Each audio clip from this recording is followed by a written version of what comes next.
Untuk di perusahaan aku sendiri secara pribadi lebih banyak untuk training itu semacam digital marketing ya. Karena sangat berguna banget untuk di perusahaan aku, apalagi di perusahaan media atau perusahaan agensi periklanan.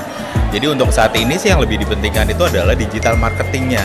Tapi nggak menutup kemungkinan juga untuk training lainnya seperti misalkan training untuk pengembangan project management ataupun training itu bisa membantu dalam skill dari SDM-nya itu sendiri.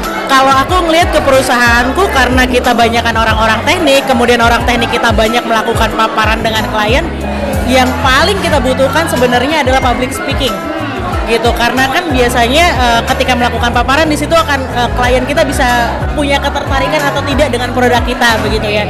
Jadi public speaking dan product knowledge itu yang paling penting yang kita butuhkan saat ini sih. Oke, training yang paling dibutuhkan di perusahaan kita. Khususnya aku bahas karena aku kerja di Astra. Jadi yang paling dibutuhkan itu mengenai self development masing-masing karyawan.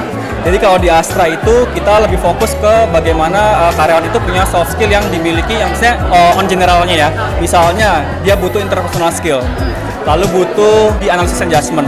Jadi sebenarnya dasar-dasar itu dulu yang kita perlu develop sebelum dia nge-develop yang lebih tinggi lagi. Seperti itu sih kita. Mungkin aku bisa sharing dari perspektif aku pribadi. Boleh. Karena aku baru aja terjun di dunia korporat.